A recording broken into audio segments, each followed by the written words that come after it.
Thank you so much. For those of you who don't know me, I'm Linda Bastone. I'm the chair of the School of Natural and Social Sciences, so some of you I know, some of you I don't. It's great that so many of you turned out tonight. I'm thrilled to see this crowd. I'm sorry we don't have a bigger room. This is the only room we could get. So I hope that if this is your first time coming to one of our lectures, you'll take one of the postcards at the back, or you'll think about us next week. We have another lecture in this same room at this time, Tuesday at 7 p.m. on the Constitution and gay rights. So a very different theme, right? The School of Natural and Social Sciences is a broad and diverse school within the college. And so we try to make these talks cover the disciplines that are within our school. So I hope you'll come back. This is actually our first Natural and Social Sciences lecture that didn't get snowed out this semester. We had another one that got canceled. Typically we do 3, all right?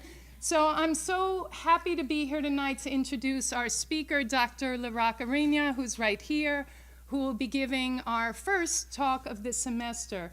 And I'm going to try and do justice to her very, very impressive career, but I'll be short. So I will leave out tons, and you're going to have to trust me on this. So if you saw some of the flyers we had around in the building, or if you looked on our website, you might have noticed that Dr. Laraque-Arena has a lot of titles under her name. So I'm going to give you a few of those. She is currently Professor of Pediatrics, Professor of Psychiatry and Behavioral Sciences, and Professor of Public Health and Preventive Medicine, all at SUNY Upstate Medical University. So she has this impressive career there. She's also currently a scholar in residence at the New York Academy of Medicine, and she is spending Wednesdays here with us at Purchase. So we have her here, and so I'm hoping that tonight you'll learn from her, and that you will also avail yourself of the opportunity to interact with her in other ways as she spends this semester with us. All right, so that's a great opportunity for us. So any one of these titles that I read off would be impressive. In fact, when you hear them all together, it provides just a glimpse into just how enormously broad and impressive is her actual career and her path that got her here with us today. She's had a broad-based medical background. She's a scholar and a practitioner, and she has a lot of administrative experience. So she brings all of that to every topic she approaches. She started in New York at Fordham, but then finished her, I don't know why, finished her Bachelor's of Science in Chemistry out at UCLA. And then she stayed there and got her MD at UCLA's medical school. Luckily, she came back and did her postdoctoral work at Children's Hospital of Philadelphia, and pretty much since then, kind of stayed on the East Coast, right? More or less. So she's been affiliated with some of the most impressive institutions you can imagine. I'm going to name some of them. She's taught at New York School of NYU School of Medicine, Columbia University, Mount Sinai School of Medicine, Albert Einstein College of Medicine, and the University of Pennsylvania. I'm sure there are more. I'm just pulling a few. She's also had hospital appointments at Mount Sinai, Harlem Hospital Center, and Maimonides Medical Center. At each of those hospitals, she also founded programs and put together interdisciplinary teams and worked with community partners in order to affect change and improve outcomes for children and their families. So we're going to hear about some of that work tonight, and certainly that influences the work we're going to hear about. So most recently, she was the president and the head system CEO of SUNY Upstate Medical University. So she's their immediate past president. Couple of other things. She has over 100 peer-reviewed papers, many chapters and books, and she's received many grants to support her work over her career. She's also been the president of the Academic Pediatric Association and is a fellow of the American Academy of Pediatrics. And she's received numerous academic, research, community, and public service awards throughout her career. She's here at Purchase this semester. essentially on a sabbatical, writing many books and doing lots of other things, and also very much committed to interacting with the students and faculty here. And you know, I took her at her word when she said that when I first met her. And the first thing I said is, would you give a talk as part of our series? And she most willingly said yes, she'd love to. And we set it up that first day when we met. So I think she's going to try to, she's not going to try, she's going to engage you in the conversation today. So take that opportunity. You're going to learn a lot from her. But she also wants to learn from us, and that's really exciting, having someone here with all this experience and credentials and expertise who is going to engage in a shared conversation. So please join me in welcoming Dr. Laraque-Arena.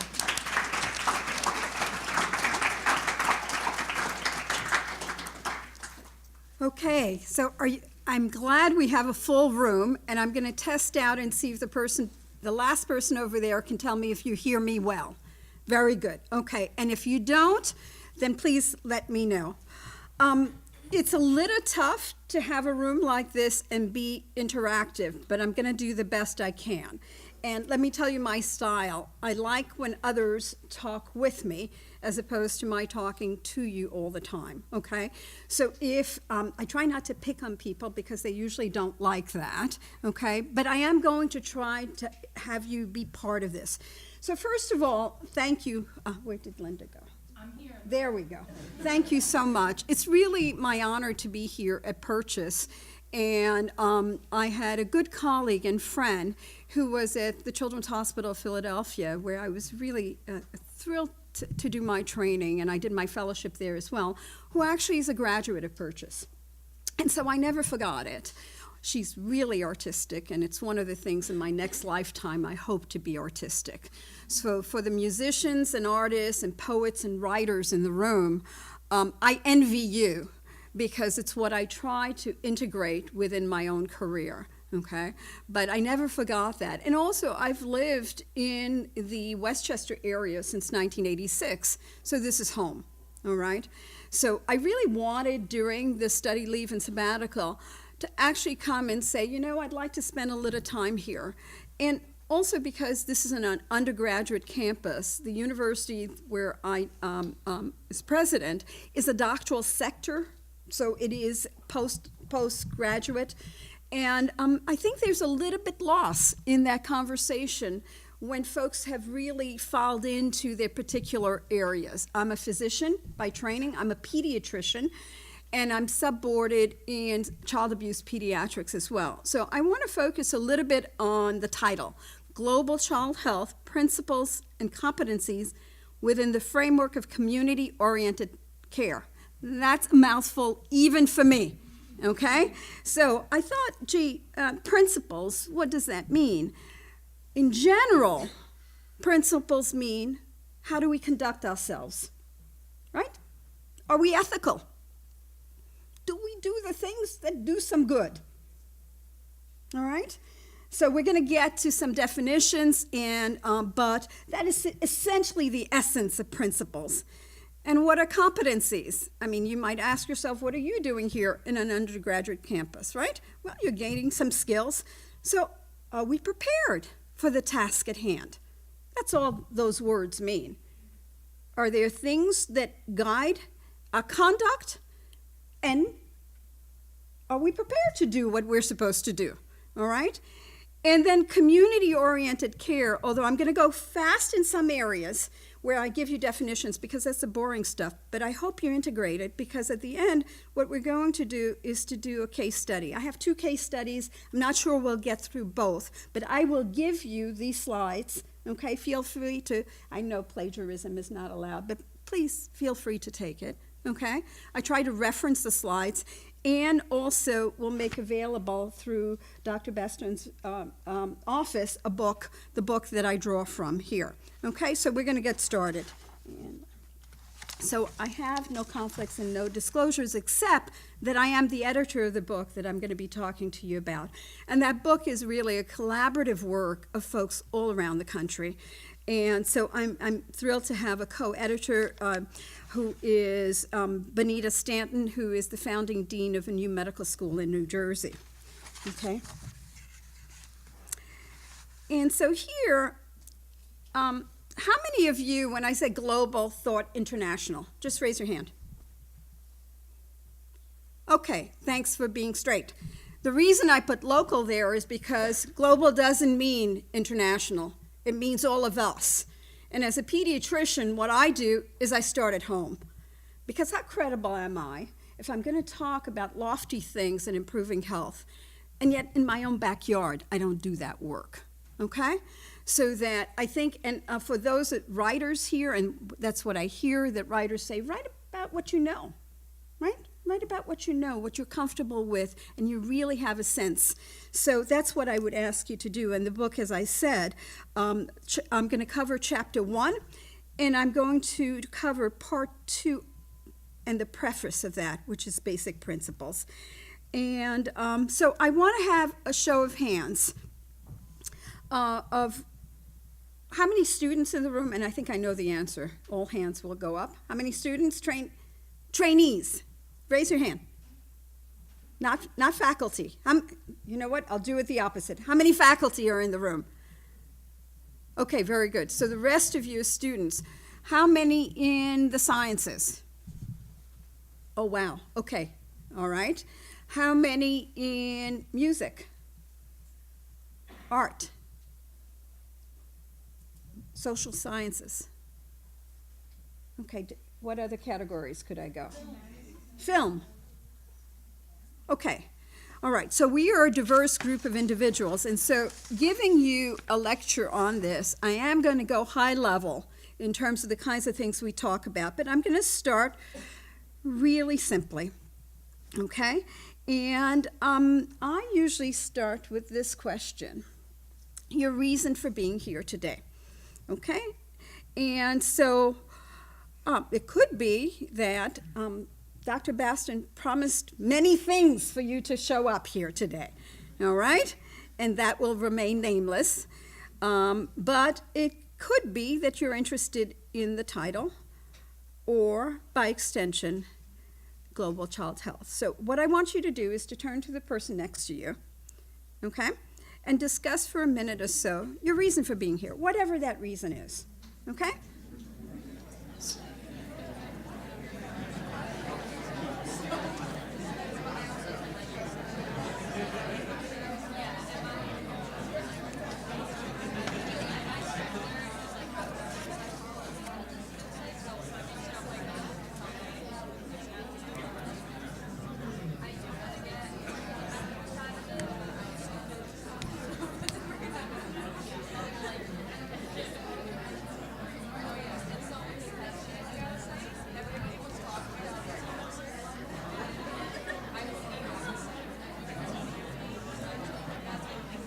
Okay, 15 seconds more.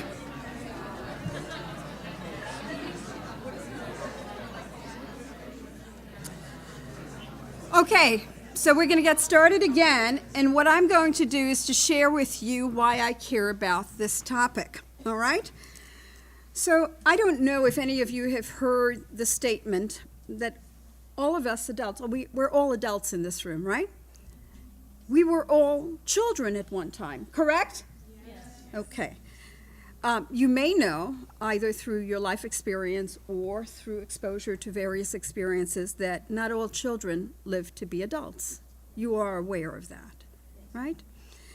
And so in thinking about this talk and why I care to talk about global child health is because I want to talk to you about the things that I care about, right? As a physician, and as a member of this community, what do I care about? So that's my why. And so one is, I think, from a review of a lot of data, that this is a pretty fragile world. Would you agree with me? Yes. Do you feel like the ground is solid under you? I hope so, to some extent, right? You're here, you're studying, you have to focus. But I'm going to talk to you about some aspects of health. Okay, and health means, by the WHO, World Health Organization meaning, is not just physical, mental health. It is social, emotional. It is the whole gamut of what we are potentially as human beings. That's the definition of health, okay? And so are we on track? We know the World Health Organization, we set out some goals, Sustainable Development Goals, which is that SDG, and I will come to that, okay? We set up some goals for 2030, and we do this every decade or so. And no country in this world is on track to meet those goals. Without going into the details, and there is a wonderful publication which is pretty dense. Any epidemiologists in the room? No. Okay, find one. Because looking at data is really important. And so this is the Lancet Commission, the Global Burden of Disease 2017, which is a pretty complicated discussion, but it gives us a sense of how we measure death, all-cause mortality, morbidity, which is when you're sick, quality of life, which is you may live, but if you're not enjoying life, there's a little bit missing, right? Okay. Well, no country's on track. How many of you believe that the science has shown us that we are in the midst of climate change? Okay. So while I'm not going to give you the evidence, I think the evidence points to real climate change that may challenge all countries, all communities. But if you had to guess, which communities will be disproportionately affected? Just shout it out. I'm sorry? Coastal? Shout it out. Impoverished. Okay? So if you are disadvantaged, anything that then threatens any of us is going to disproportionately usually affect poor communities. So keep that in mind.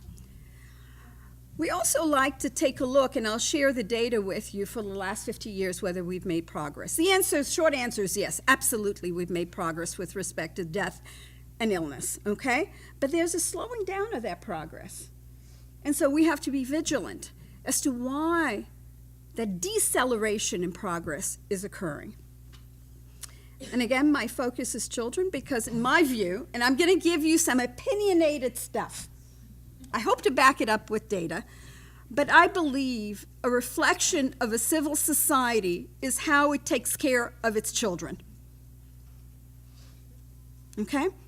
And unfortunately, in bullet 4, you'll see that child malnutrition and violence, those goals to reduce those things are unlikely to be met by the data that we're looking at, the trends that we're looking now. That's pretty bad because anybody ever been hungry?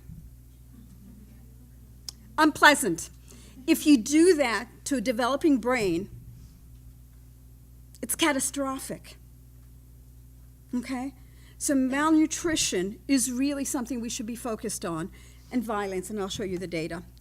And let me have a show of hands again of those of you who aspire to be health professionals, physician, nurses, health professional. Okay, that's a large group, and it makes sense for you to come here. Look at the last bullet. Shortage. Unequal distribution, which speaks to health disparities. Okay, so you're very much needed. So my reason for being here today is because I intend to retire sometime in the near future. And yet I need to hand over that baton to skilled and ethical workforce, right? And that's you. That's all of you. Okay? So the other things is my focus is on vulnerable populations, but I also happen to believe that health is a human right. We are still in the midst of debate in this country as to whether or not health care and the result of that, which you'll see is marginal in terms of the contribution of health care to health, that is a human right. Now, when things are human rights, we have to all contribute to it. But we have a political debate in this country about whether or not we finance that. Be engaged in that political debate. Be involved in that political debate. And find your voice in expressing what you believe in. Okay? I also think we need to be very sensitive to context and culture. We were talking about this. We had a nice dinner just before coming here. And we need to respect each other's cultures, because what I say is a quality of life may not be what you think is quality of life, right? And so do I have a right to discard your culture, to set it aside, to teach in ways that do not reflect your culture? And yet we do that all the time. I can tell you, I led a university for 4 years. We do that all the time in the representation of our anatomy, in the subject matter, and we talked about randomized controlled trials, which are ways, clinical trials, of deciding the efficacy of one drug versus another, in the way we recruit subjects to those clinical trials, right? And I think the best science needs to be applied across all communities, but if anything should argue for the best science to be applied, it should be in the most disadvantaged communities, but that's not what we do. And let me give you the data. And again, some of this is referenced in the notes as well, so anyone who wants to take a look at the reference, please do so, okay? That human behavior accounts for 40% of the risk of premature death, human behavior. Social and working environments account for 20%. 10 to 20% is healthcare, what I do, what I spend my time doing. And then genetics for the rest, which is about 20%, okay? So health, the determinants of health, the major determinants are not healthcare. And yet, that's what we finance. Do we finance prevention? For me, prevention should be part of the medical terminology. Nutrition, exercise, okay? So we need to take a look at all of those things, and I could go on, but I'm going to share some more data with you here.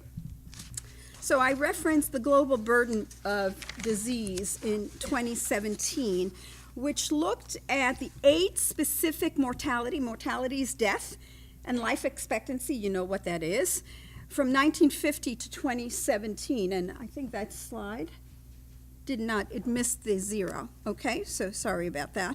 1950 to 2017. And again, I said for those of you who are interested in methodology, this is a pretty complex methodology to make sure that we're comparing apples to apples and not apples to oranges, because then we couldn't make sense of how we're counting deaths. And it actually turns out to be pretty complicated, from the census tracts data and other data to actually count who died, right? And actually who lived, who was born. It actually is pretty complicated. But I want to tell you a couple of things. One is the complex patterns of population mortality, and something that this review focused on, which is fatal discontinuities, and I'll come back to that. You see the categories that are looked at, and the probability of death that's looked at from ages 5. Under 5, the under 5 mortality is what you will hear people talk about when they talk about global burden of disease, okay? Under 5. The 15 to 60 years, and then I just summarized for you high-level stuff in terms of life expectancy. Yes, women, we are outliving the men, okay? And you see the range there. But there are geographic disparities as well within country disparities, which means what? Don't look at lump data. If you want to know what's happening in a community, look at disaggregated data that speak to the population you're interested in. And if you're going to, how many of you have traveled abroad already? Okay, so you're going to have to do some homework before you take that flight or drive down, and do some homework in looking at the epidemiology. I really urge you to do that. Of course, get to know the language. Of course, get to know the culture a bit. But then look into the science, especially for those of you who are intent on going into the health professions. But you're going to need your colleagues in the other disciplines as well, so don't forget that, okay? And the under 5 mortality, you'll see that we have we've really progressed. We decreased from 216 per 1,000 live births, which is the way we characterize mortality, to 38.9 deaths per live births. But we still have 5.4 million children under 5 dying in this world each year. Okay, we've made great progress. And I can see in my lifetime, there were diseases that I saw kill kids. And when my son, who's 33, was born, I jumped for joy because the H influenza vaccine was licensed. I had seen so many kids with H flu, pneumonia, meningitis, sepsis, death. And I was terrified of having a child. I have to tell you, I was terrified. Because as a pediatrician, I had seen more kids die than I think most people should, okay? Until I went to Haiti, and I saw in one night 7 babies die, okay? So we've made progress, but there's work to be done. And then there's, as I mentioned, the stagnation in terms of adult mortality. And the discontinuities, can you guess what has shaken up the world in the last 10 years? No, 30 years. Shout it out. Tell me some things in your lifetime. I'm guessing you're in your 20s, 30s, something like that. In your lifetime, what has shaken up the world? I'm sorry? The internet. That's true. Hold on to that thought. What else? Disease-wise? Ebola. Thank you. Very good. It was definitely in my list. What else? The what? The what? Measles, unfortunately. We wiped out measles in 2000 in this country, and there's a resurgence because of vaccine refusal. Okay, but tell me in your lifetime, what happened in the 80s? Thank you. Not thank you, but HIV/AIDS. HIV/AIDS. I came to Central Harlem in 1986, and I saw entire families wiped out. Siblings, the mother, the father. The first child I took care of, who was 17 months, and I examined her. She had a large liver, she had nodes, she had, and I published on this, the worst anogenital warts I had ever seen. And so in my mind, she was immunocompromised, right? So I asked her history, and her father had died 5 months ago, pneumonia, no diagnosis of HIV. And her mother, who looked healthy, I asked her permission to test this baby for HIV. And of course it was positive. And of course that meant what? Mom was positive, right? And that meant what? That dad had died of HIV/AIDS, unrecognized. And then we lived through quite a period, although HIV/AIDS has now become a chronic disease, at least in this country, okay? So here, one other piece of information, which unfortunately you and I are living through, conflicts. I've seen more, look, part of my work is injury prevention, and I focused a lot on firearm-related deaths, which in this country exceeds any other industrialized country and countries in war. Every year we used to lose every 2 years more than we lost in the Vietnam War. Now, so at the peak of the epidemic in the 1990s, we were losing 44,000 civilians, individuals, to firearm deaths. Now we lose about 31,000, okay? So conflicts, either small arms, like in our country, or in areas of conflict that are outright wars. Natural disasters, we talked about climate change, and you see the others here.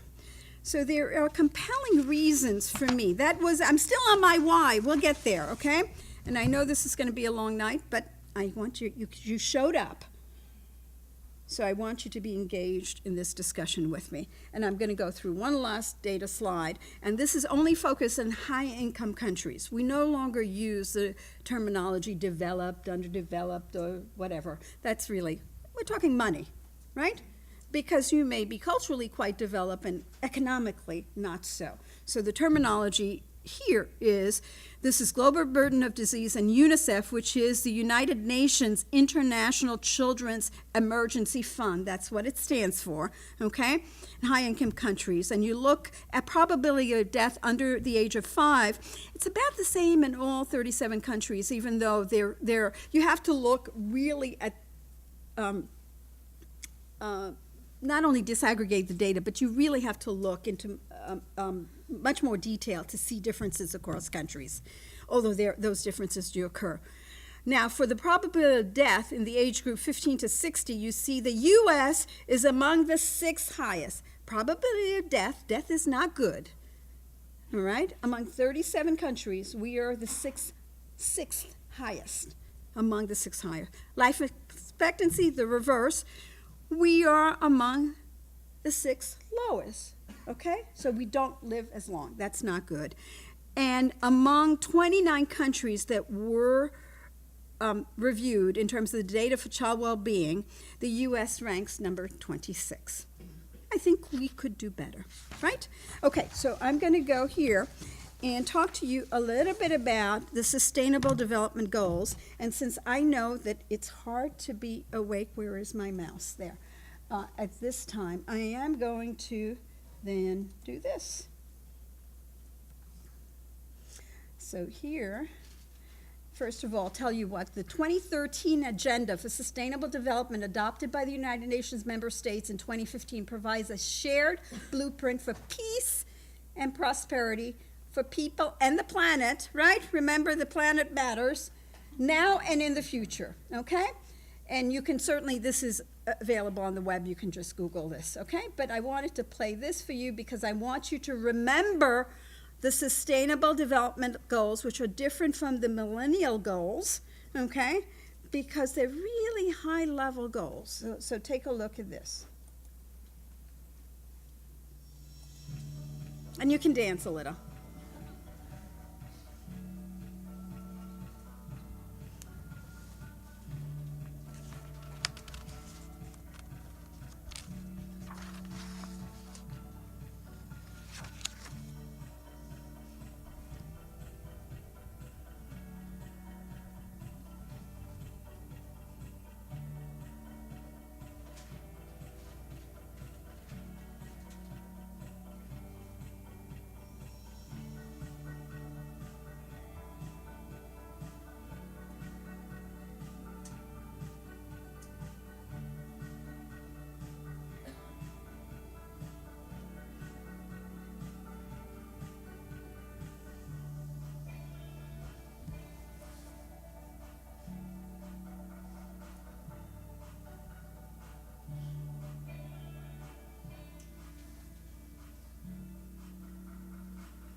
Okay, the reason, how many of you did not see a role for yourselves in one of these goals?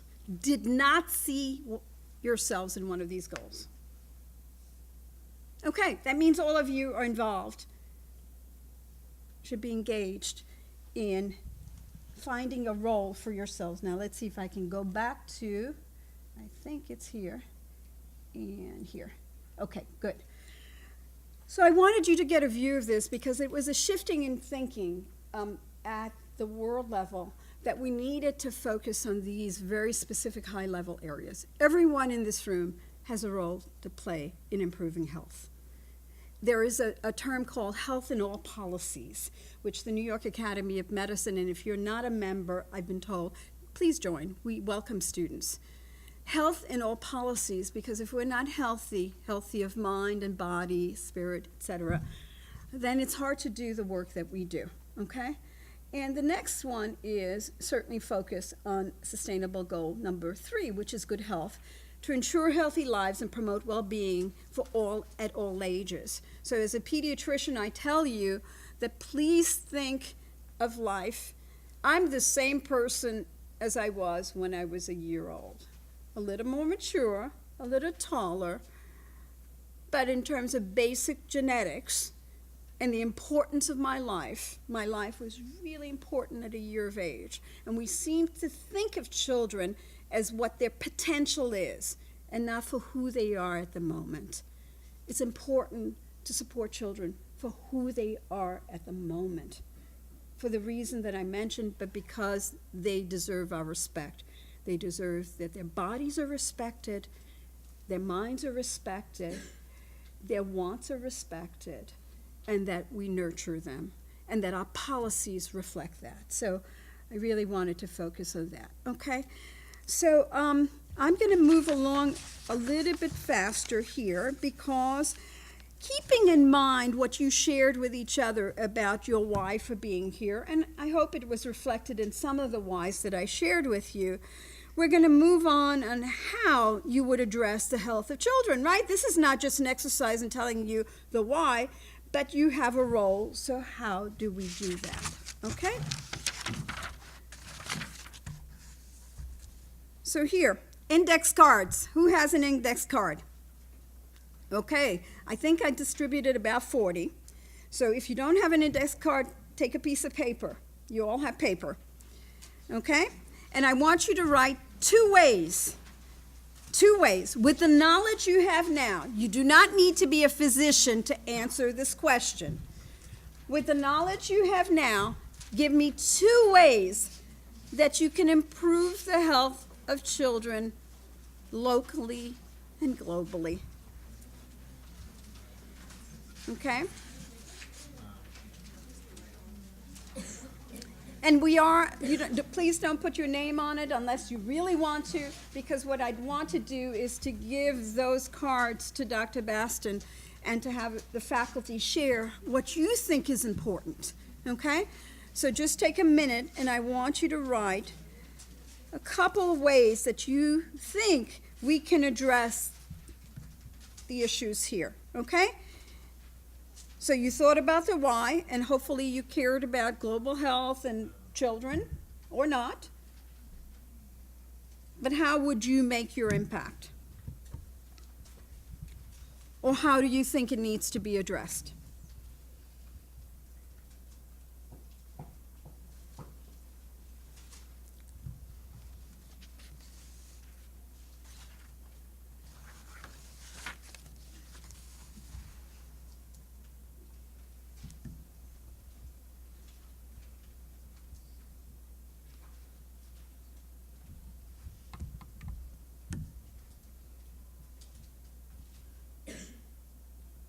Look up if you're finished, okay?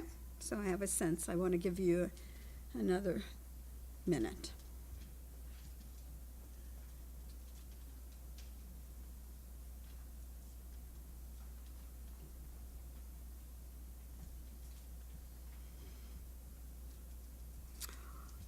Okay, so if we believe that the why is compelling, why we care about this subject for global child health, and I talked to you a little bit about the principles, this is how we act, okay? And are we prepared? Let me read to you from chapter 1 and page 8. It's a mouthful, which is why I wanted you to do it first yourselves. Achieving these sustainable development goals is believed to require the development of collaborative teams predicated on implementing transformative, interprofessional education in a non-hierarchical fashion with dissolution, I told you it was a mouthful, dissolution of professional silos, maximal utilization of the power of information technology, simulation and testing, distance learning such as MOOC, massive open online courses, collaborative connectivity, and data analytics. Okay? So that's a lot. What did you hear from that? And shout out a couple things of what you might have written. Speak up for me. Who's? Sensitization of parents, educating the parents. Education of parents. Other things. Yeah.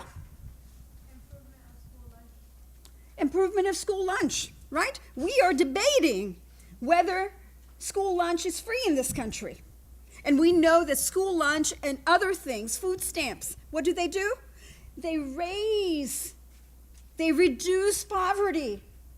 And the reduction of poverty is a health policy initiative and imperative to getting kids who are what? Ready to learn. If you're hungry, believe me, you don't want to learn. Okay? What else? What did you hear in this? I could read it over, but what did you hear?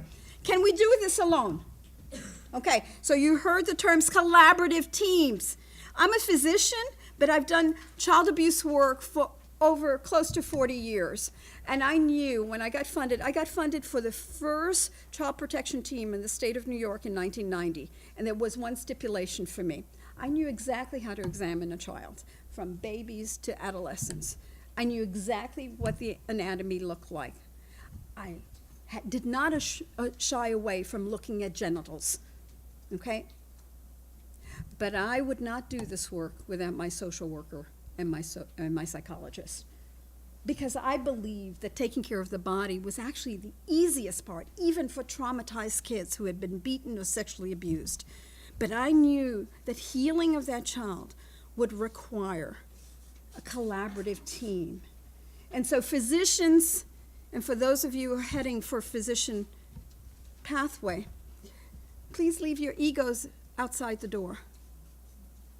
There is a lot of arrogance in medicine. Believe me, I've lived it.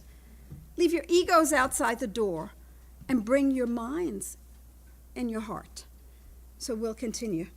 Okay, and a couple things, again. Where the few faculty here are here because they care about your education. And so maybe you haven't heard these terms, but maybe you have. Informative, what we're doing here is hopefully making you experts in one area, right? That's data, and you become those experts. The formative work has to do with developing you eventually as professionals, so you have some values attached to those data, right? Without values, I think we get a little lost. And then transformative, which is part of what we're talking about, is to build some leadership skills in you so you become change agents.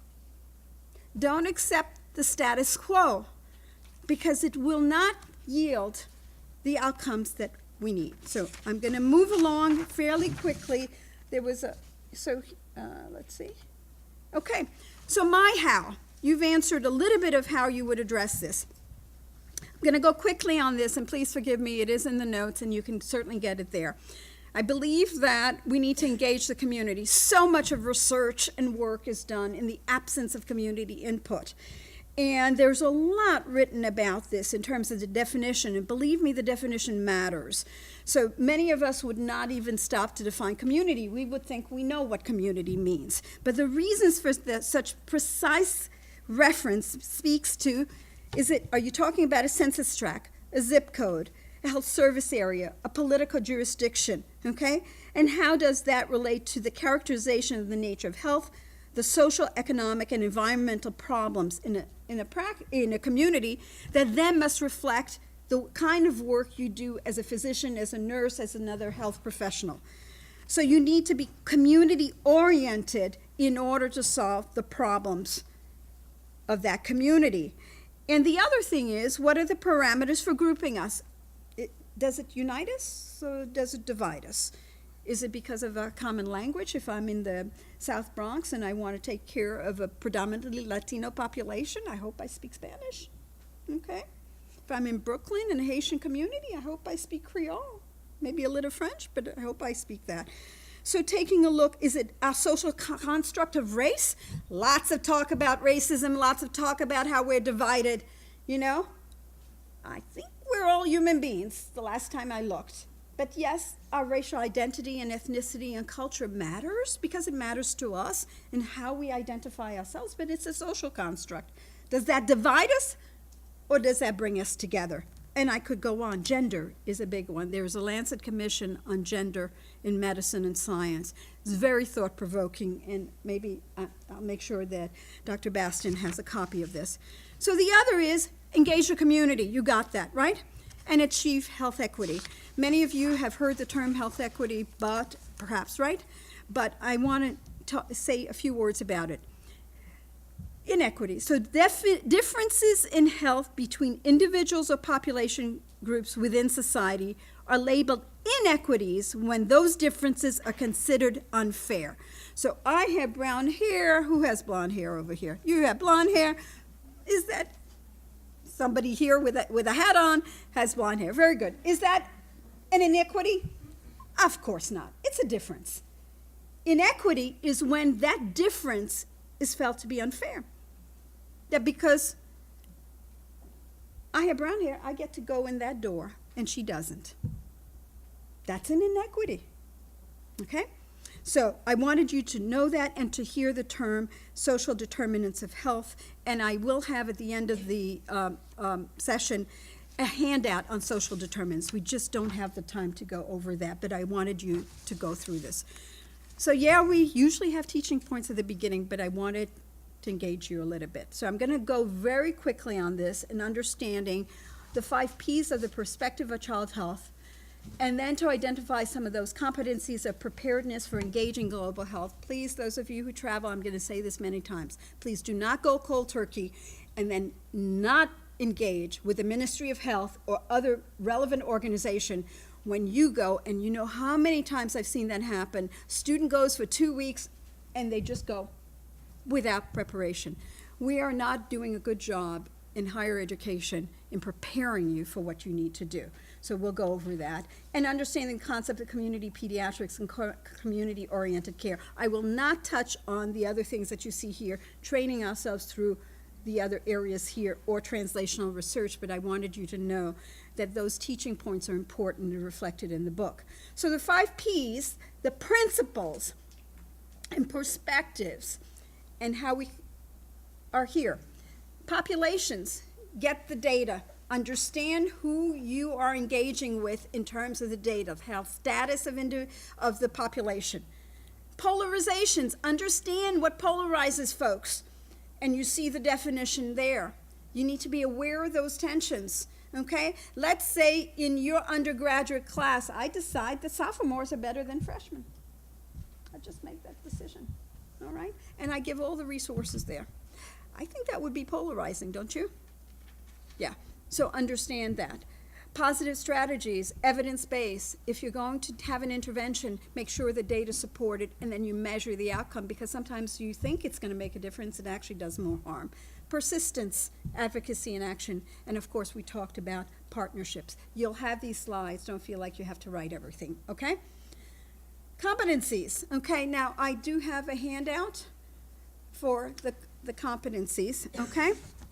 And I'm going to have a student, if you could, because I want a student in the back row here just to read out a little bit of the values, roles, responsibilities, communication, team building, and teamwork, and special considerations.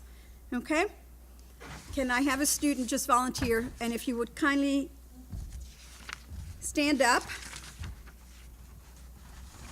and read what's under values and ethics. Do you have the right paper?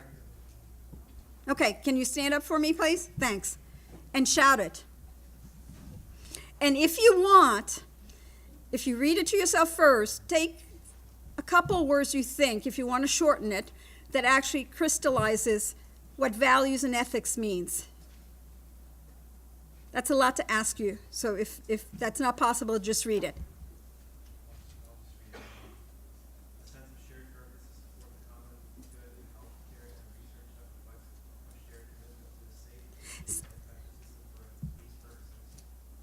Okay, shared purpose is what I heard. Okay, keep going. Roles and responsibilities. You are students, you're still training, right? So what's your role? Go ahead and read that. Speak up louder for me, please. Recognition of the limits of one's professional expertise and the need for cooperation, coordination, and collaboration. Okay, lots of folks have gone, and I've seen it, okay? And I went to Haiti after the 2010 earthquake, 5 weeks after that. And the first thing I did, I'm an attending physician, I supervise residents, fellows, I've trained a zillion faculty. But my first step when I went was to sign in with the attending physician in charge. It's not yeah, I was born in Haiti, but I didn't train there. Wasn't my domain. And I signed in, and I was assigned to a resident, and I knew my role and responsibility. It was not to run that hospital. It was not to even run that ward. It was to follow the instructions of those attending physicians who had ownership of that hospital. That was my role. So make sure you're clear on what your role is. Next. Communication, a demeanor of openness, with a style that uses opportunities to improve interactions, organization, and function. Okay, openness, okay? Active listening. Next. Team building and teamwork, relationship building to perform effectively as a team and individually in different team roles. Okay, so take a look a little bit at your own interactions in a team. I love doing rounds. I actually like to ask a lot of questions. And sometimes that can be a little bit intimidating, but I think that it's better to think actively. So take a look in your own classes, and I haven't been in an undergraduate class in a long time, of how you are supporting each other in in the dialogue that you have. Okay, are you stimulating each other? You're saying, that's a great thought, didn't think about it, you know? So teamwork and team building so that we're supporting each other. And it sounds simple, but I can tell you in leading complex organizations such as healthcare, it is often missing that teamwork. And it affects what? Medical errors.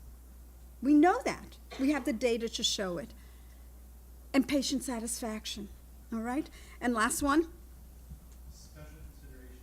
Anticipation of difficulties and unexpected circumstances, including but not limited to those arising from the political context when working in culturally unfamiliar and limited resource settings.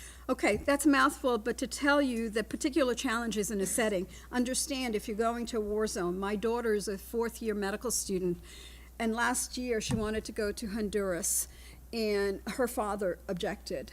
Okay, and we had great conversation. She's an adult. She could have gone without our consent, obviously.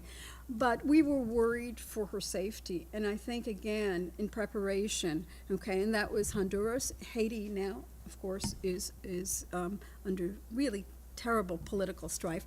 But take a look at the special considerations. And if you've not seen anyone die, I remember the first person I saw die. I still remember it. I was a third-year medical student, and I was at Cedars-Sinai, and the attending and resident just said, you know, this woman has breast cancer, and she's going to die sometime tonight. And I was a third-year student. I love medicine. Third-year student, and I said, okay, I'm here. And sure enough, I was making rounds and seeing, and I went, and she had no heartbeat. I went back to the nurse station. I said, I think she's gone. Okay? It's a powerful moment when you are privy to someone's death. Okay? I never forgot it. All right? And so I think for those of you who are entering the health professions, but those of you who will be friends, parents, brothers, sisters of someone who's going through a difficult time, it's something that stays with you. And please keep your humanity with that, okay? So, special challenges within that. So we're going to keep going, all right? And I know we have a few more minutes, but we're going to keep going. I'm going to read to you these definitions because it's a mouthful, but it really is community pediatrics, promoting and integrating positive social, cultural, environmental influences. I hope you get that from the talk already. And community-oriented primary care is an approach that really, where the program is modified more specifically to address the health needs of that population. And you think that's simple, but it's not. Our current curriculum in medical education does not start with the question of what are the health needs. It starts with a curriculum, with objectives, and then an assessment of the students. Nowhere in the accreditation, and believe me, I know, because I just did Middle States, which is all the health professions, and we are now at the LCME, which is the accrediting body for medical education. Nowhere does the educational system hold itself accountable for the outcomes, which is to improve health, which is, and there may be milestones, there may be other proxies for that, but that is what community-oriented care should do, and to look at its outcomes. Okay, case study. Do you have the case? Case one. I'd like a volunteer, since we did this side, a volunteer here to read the case. You can walk over, and maybe if you don't volunteer, we'll just pick you. Is that fair? Just come, just give. Actually, why don't you hand it out. And I do want someone to read it. It's pretty simple to read it.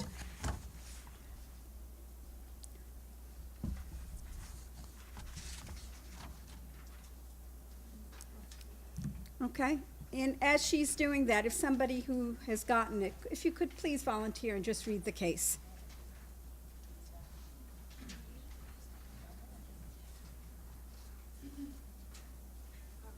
Out loud. Is somebody willing to read the case out loud? Okay, very good. Thank you. Why don't you come here? Okay, go ahead and, yeah, right here, and read the case out loud. Do I read this too? Yeah, sure. Okay. Case 1, Speak up.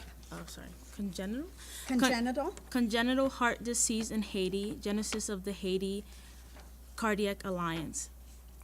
Dr. James Willens Wellens, yeah. and Danielle Laraque-Arena Mm-hmm. met on a Honeywell plane going to Haiti 3 weeks following the January 12, 2010 7.0 magnitude earthquake. Dr. Willens is an American adult cardiologist, faculty member at Lenox Hill Hospital, and Dr. Laraque-Arena is a Haitian American pediatrician at Mount Sinai School of Medicine and Medical Center. Upon arrival in Haiti, the physicians report to the General Hospital in Haiti and to the Haitian attending physicians in charge. Each is assigned to their respective specialty, internal medicine and pediatrics. During the course of caring for children in the pediatric tent, Dr. Laraque-Arena consults Dr. Willens for 2 children, one a newborn with a heart murmur and the other a 2-year-old with acute distress, a child whose final diagnosis is TED-spell. Due to the congenital heart disease of tetralogy of Fallot, Dr. Willens had with him a portable cardiac ultrasound. Echocardiogram. This encounter was the stimulus for the development of a partnership of an organized group of volunteer physicians with Partners in Health, PIH, a non-governmental agency working in the disaster area, pre-existing PIH, CHD, rights to health care. And these merged efforts led to the formation of the Haiti Cardiac Alliance, HCA. Thank you. So the question I would ask, thank you for reading the case. This is obviously a real case, and it is in Chapter 1 if you want to go through the details. But what I wanted to ask you guys to do is, what would be your goals for such a program? So I'm there, a pediatrician, in a matter of minutes. I have 2 kids with congenital heart disease. I know that, right? I mean, that part of it I know. I asked Jim, who happened to be on that flight. It was really ironic, right? I've never been on a private jet before, and I'm going to a most distressed area where 250,000 people have just lost their lives, and I'm a private jet. Life has ironies, okay? And I remember he's a cardiologist, and I would love some technology, right? I'm in Haiti, but I want the technology to be able to give the best care, and he comes over, and we make the diagnosis. Now, do we stop there? Okay? Now, you see that, in fact, Partners in Health is the Harvard program, all right, that has actually done remarkable work in partnership with existing organizations from that country, okay? It's a key to sustainability, all right? And so they decide they're going to do something. What I want you to do is, what would be your goals for such a program? And I'm not asking you, obviously there are no physicians in the room, I think other than myself, right? What would be your goal with the knowledge you have? How many are seniors here? Okay, you're graduating soon. Juniors? Sophomores? Freshmen? Okay, but you came in as learned individuals. Did you know you're privileged? Yeah, you know that?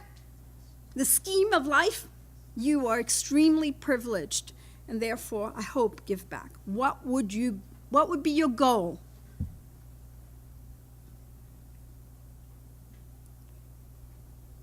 Think through with me. You've come, you see there's a need, and I can tell you the data would support that there is an overabundance of kids in Haiti or in many underserved countries with congenital heart disease, and I have a cardiologist and a pediatrician here.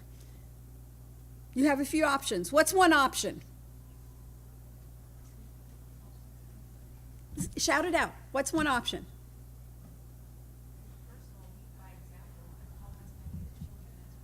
Okay, help as many children as you can. All right, you do have an option to not do that. Right? That's an option. You go, you said, I'm going for a couple weeks, I do what I can there, and I'm done. Okay, yeah, go ahead. Educate about prevention, about future Okay, differences. say more. Educate about prevention. If you figure out that there's something going on, that you might be able to educate the people on how to prevent it in the future. So that's often a great place to start. A little complicated in congenital heart disease, right? So one of the things that I might take your prevention is good prenatal care, right? Might be a good prevention. And so, what else? Yes. Speak up, please. I'm sorry, I can't hear you.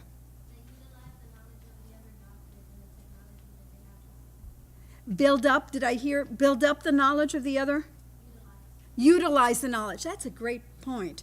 So utilize the knowledge. So not have, and I think you're pointing to not having the arrogance to say, I know it all. So do a little bit of environmental scan to say, utilize the knowledge that already exists there. That's a fundamental point in building programs that are sustainable, right? Utilize the knowledge there. Any other goals that you have?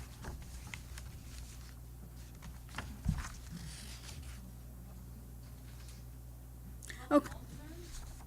Help long term. Okay, so one of the things that I heard about, thank you for that comment, that I heard about from folks who actually lived in Haiti, physicians and surgeons, etc., is that there was a whole massive response to this disaster, same as the tsunami, for example, that had struck a number of years before in Southeast Asia.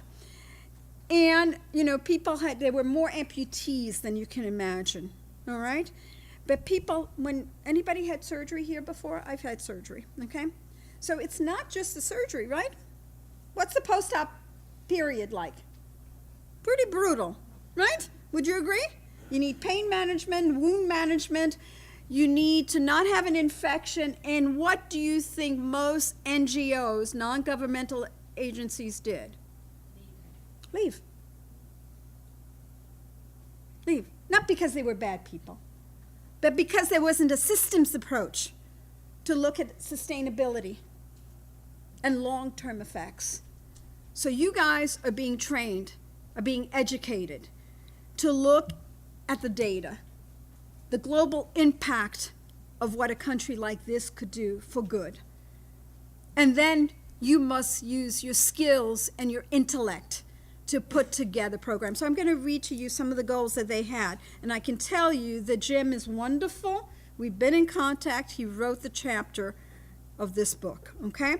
He wanted to provide dignified cardiac care and intervention or surgery for Haitian children identified with significant congenital heart disease. This should be the first instance in country. How many kids do you think from a low-income or middle-income country can get shipped out to the United States to get congenital heart surgery? Not many, right? So he said, you know, whatever it is, that you don't even need to know anything about congenital heart disease. You need to say it needs to be in country. But often, that's why I said you have the knowledge now. Believe me, you have the knowledge now to make sound decisions as adults is what are ethical ways to move forward in global issues. Provisions must be in place for transfer to facilities out of country capable of dealing with complex cases at an acceptable risk, so-called safety valve. So when you go into the OR, the operating room, right? You better know your competence, your roles, your responsibilities, your skills. And if you think you're getting into trouble, you better know which surgeon to call to help you, right? You may encounter something that you don't know how to handle, and yet you're already in surgery. So you need that. Organize and carry out screening clinics and recognize locations to identify children. That goes to the prevention aspects, okay? Early screening. Develop national cardiac database, data, okay? So that you can do it. Form an alliance with disparate NGOs. There were 600 NGOs in Haiti, and they don't talk to each other. Okay? And support and encourage formation of training programs and individual training opportunities for Haitian professionals. The young woman over there who pointed to ask what people know and then move forward. Now, if you go back to the principles, what principles and perspective did HCA adhere to? You saw their goals. I can tell you they did everything that was part of their goals, everything. They collected the data, they developed a database, they wanted it to have really high-tech software to be able to collect the data and track it. That's been a challenge, okay? That's been a challenge, but they did everything here. What principles and perspectives, to go back to the 5 Ps, how many of those principles and perspectives did they adhere to?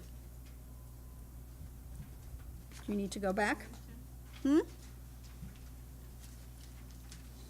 How many did they adhere to? Do you have a sense? And I'm going back to this one. How many did they adhere to, the 5 Ps? Populations. Yes? Positive strategies, yes. Persistence, yes. Partnerships, yes. Polarization, unclear, right? Whether or not there was a good assessment of what tensions, and I can tell you there was tension among the NGOs, so the partnerships helped to identify that.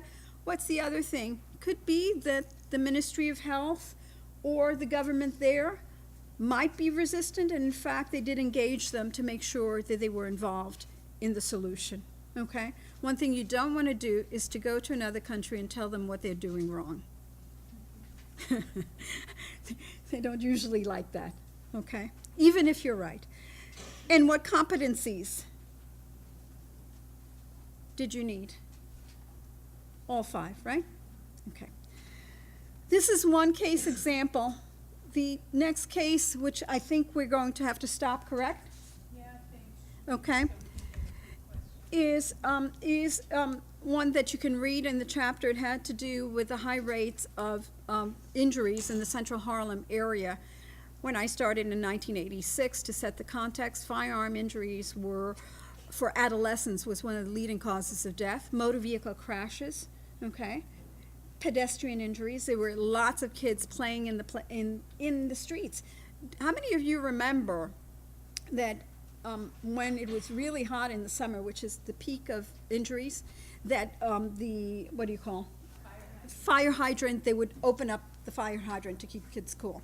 And what did kids do? They played in the street. And what did they do when they played in the street? They got hit by cars.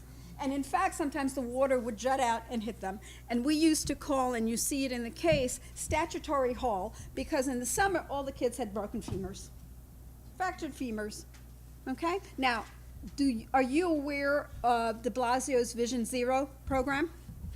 Look it up.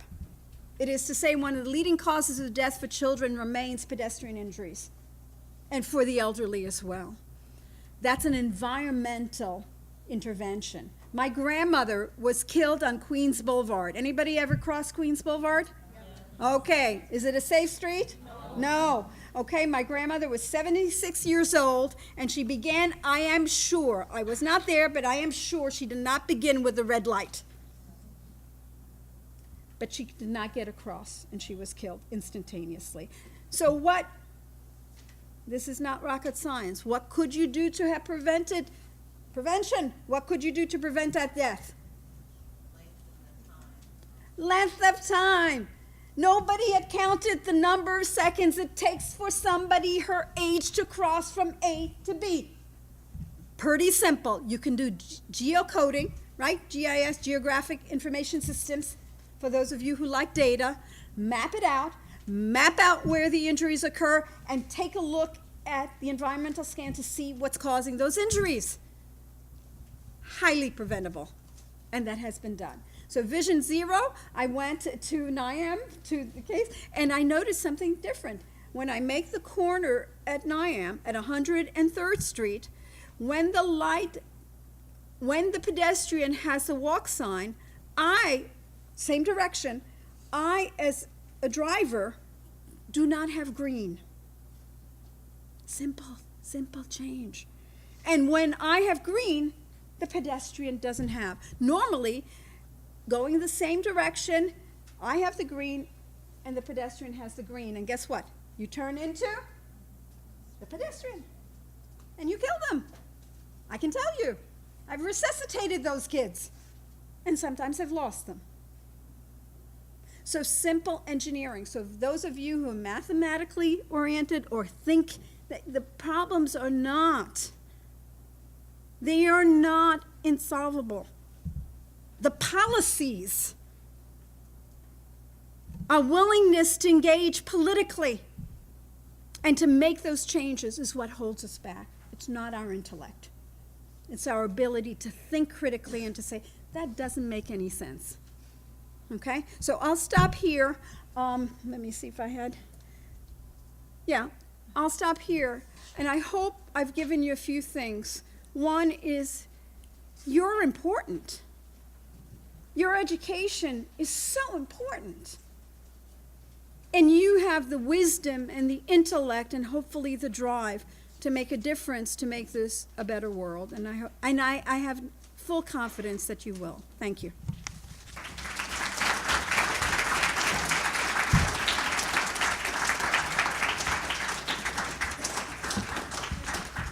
Sure, absolutely. So I can't believe how attentive and focused you all are in this packed room, and I know my knees were killing me, so I know we're having trouble over there.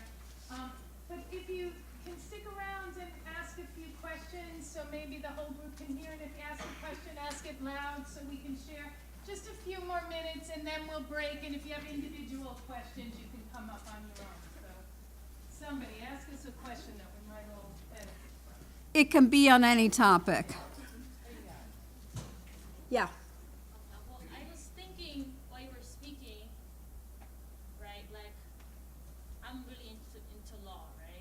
So I was thinking, like, how can we partner up with doctors to create, like, laws and regulations that can sort of set, like, order or, like, a system or something where we can rethink health?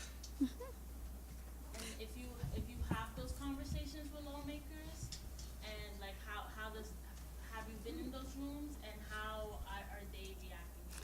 Yeah, that's a great question. I don't know if you guys, did you hear back there? So the question was about the interface between the legal system and lawyers and physicians. And there are multiple examples. Again, at Harvard, they started the medical legal partnership.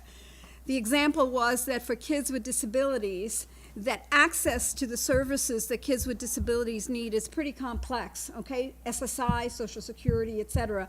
And so what do? They had attorneys who actually came to medical clinics and then would have a conversation with the family and let them know their rights with respect to access to certain care. I'm a child abuse pediatrician. That means I don't abuse children, but I go and testify all the time.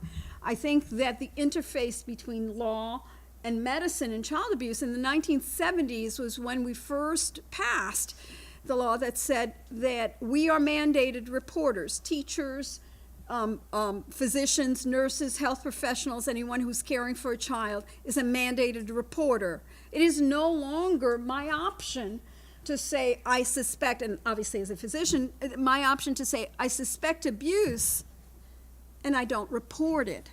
So that's the interface of law to say that actually, and there was a lot of resistance to that. You can probably imagine why. Because we were saying most abuse occurs in the home, correct? Most sexual abuse is not by strangers.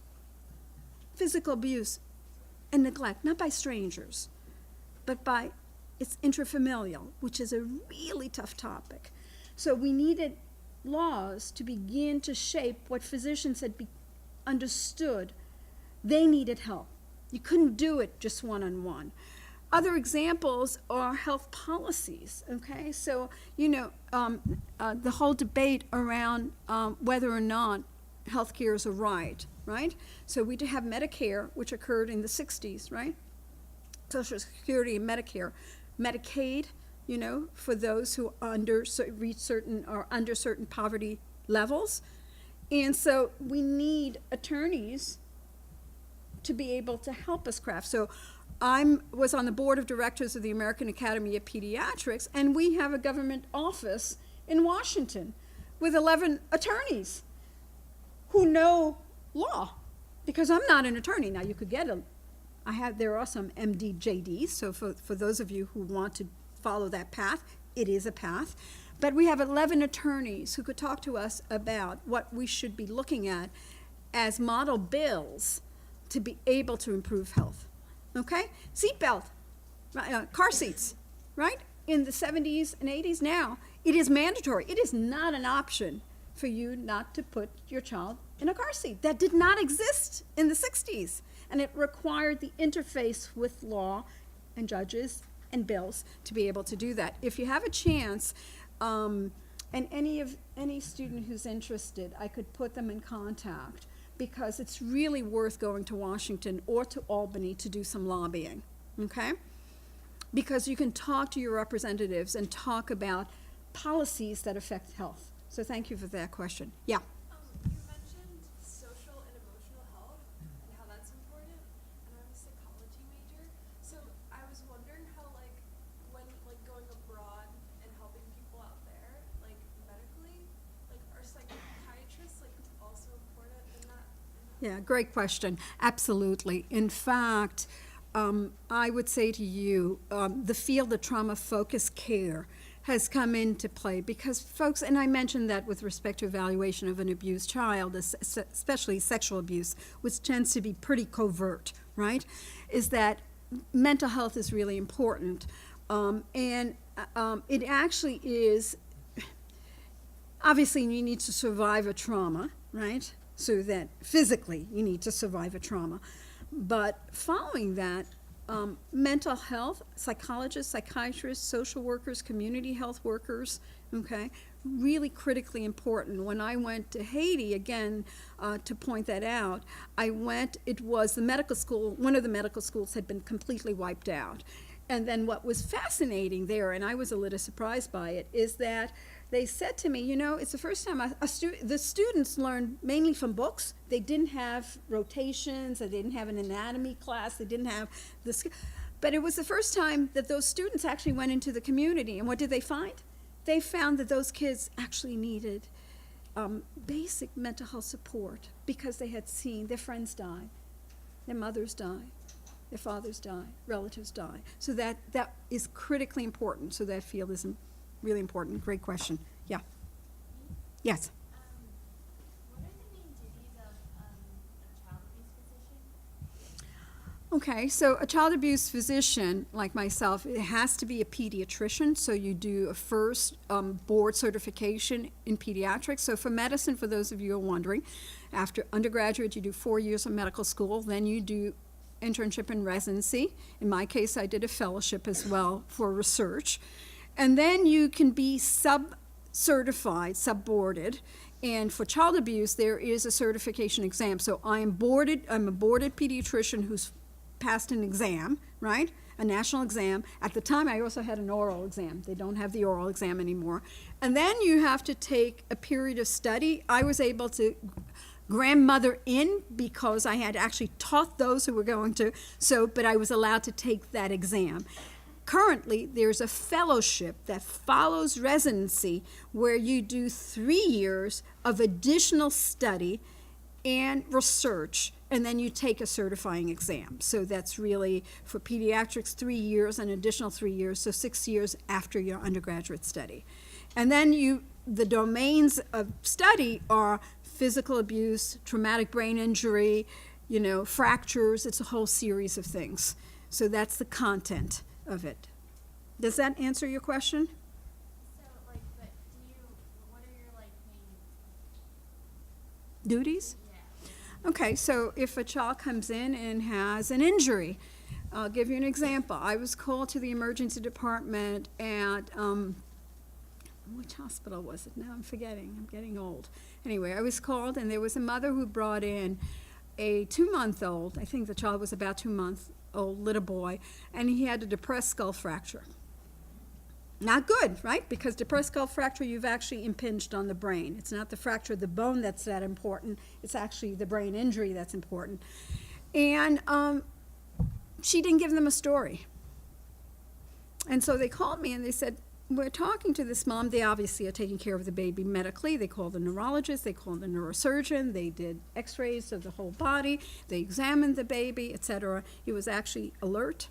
And so they called me as a child abuse pediatrician, and the first thing I did was I took a chair and I sat down and I looked at the mother and I said, tell me what happened. And she started to cry. And she told me what happened. Not sure I fully believed it, but she told me a story. The story was that she was in the park, and there was a baseball that went and hit the baby's head. And the fracture was really pretty traumatic. The baby went to the intensive care unit, and neurologically was quite harmed. And she said there was a baseball, and I said, when did this happen? It was 36 hours ago. I said, tell me the story. And she told me how the baby was not doing well, started to vomit, but she was afraid of coming into the emergency department because she would be accused of having harmed her baby. And by the time the baby came, he had been vomiting, which is a sign of an increased intracranial pressure, right? And went to the intensive care unit. So my job there, because, you know, the x-rays, I could take a look at a fracture. Certainly he got a CT, computerized, you know, you say these acronyms and you forget that not everybody knows it, right? An MRI, magnetic resonance imaging, all right? So he got all of those studies, he got full body, and I told, you know, certainly asked them the various studies. I examined the baby. First I talked to the mother, right? First thing I did, because I knew the other physicians were taking care medically of that child. What wasn't clear is what happened. And why is it important that I sit down, look that mother in the eye, and talk to her and just listen to her story? Because it makes a difference to prevention. It makes a difference for the other children in the home, right? And I make no assumptions that she harmed her baby. I'm here to hear her story. And so the child abuse pediatrician, first and foremost, must get a history. If you hear anything in medicine, guess what? 90% of diagnoses are made by, even these days, with really complicated genomics, genetics, etc., molecular testing, all of that is really sophisticated. Talking to the patient is one of the most important things. And then I partnered with her. I went to the intensive care, so examined the baby. He had no other injuries, but this was pretty devastating. He went to the intensive care unit. Yes, she lost custody of her baby. She did. But I went, this is the only time I've done this, so you're making me think about it. When I went to the intensive care unit, somehow I related to this mother. And I said something to her that I don't always say to a parent. I said, nothing must come between you and your ability to protect your baby. Never again. And she cried. So, as a physician, listening to the patient, getting the story, and what we say is the history of the trauma. Because if I don't listen to the story, I can't put the mechanism of injury together. It's the injury type, what I see from the x-ray, what I see in the brain, but I need to understand the mechanism of injury. To understand, was it an unintentional injury, right? Was it consistent with the story she gave me? Actually, a baseball to the head actually could do that. What wasn't clear was the delay of 36 hours, which she told me. I didn't have to pry it out of her. She told me 36 hours before seeking care. Okay? So that's what a child abuse pediatrician does. But that's what a good physician does in all circumstances, is to listen to the patient. Okay? Thanks for your question.